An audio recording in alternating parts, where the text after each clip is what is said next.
Le tournoi de l'unité commence par s'imposer dans la sphère du taekwondo béninois comme un tremplin d'évaluation du niveau des pratiquants et de détection des talents. Si on suit bien notre président, Dr Victorien Kouglenou, son lettre motive viser plus haut, viser plus loin.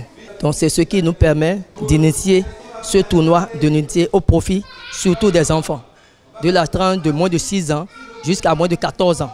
La deuxième édition de la compétition s'annonce pour le 26 avril 2025.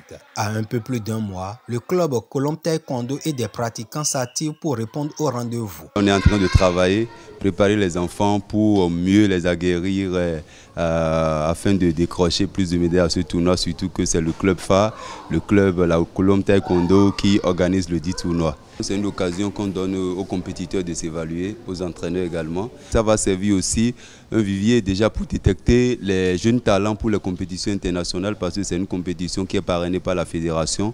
Donc d'office, ça rentre en jeu pour la détection des jeunes talents. Les pensionnaires de Colombe Taekwondo vont se mesurer à des adversaires béninois et d'autres pays ouest-africains dans 2 épreuves et plusieurs catégories. L'année dernière, on a reçu déjà le Togo, mais cette fois-ci, on a étendu vers le Niger. Et on attend aussi le Nigeria qui peut aussi toujours entrer en liste parce qu'ils sont informés déjà, ils ont eu les invitations. On attend toujours leur inscription. Les catégories qui sont en compétition, nous avons des enfants. Les enfants, c'est des minimes. Les minimes, déjà, c'est tous ceux qui ont moins de 11 ans, les cadets, moins de 14 ans, les juniors, moins de 17 ans. Et nous avons 2 épreuves en cours. Nous avons le combat et nous avons le pomsé. Toutes les catégories connues en taekwondo font les pomsé, mais au niveau des combats, on s'arrête aux cadets au moins de 14 ans. Du lieu à l'introduction de la technologie, le comité d'organisation a apporté plusieurs innovations au tournoi de l'unité 2025. La première déjà, c'est l'organisation au niveau du hall des arts qui est l'espace d'organisation la plus grande au Bénin puisque nous attendons pour cette fois-ci plus de 200 athlètes déjà inscrits et les inscriptions continuent toujours.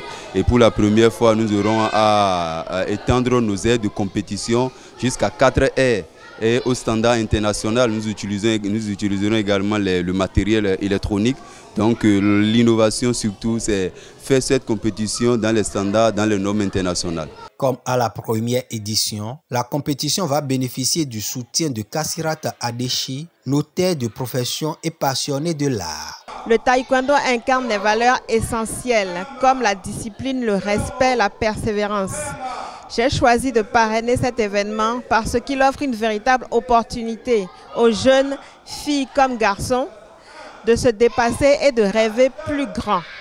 Aussi, le taekwondo est un formidable levier d'émancipation pour les jeunes filles qui leur permet de s'affirmer et de croire en leur potentiel. À travers cet engagement, je veux encourager la jeunesse béninoise et en particulier les filles à oser, à persévérer et à briller sur le tatami comme dans la vie.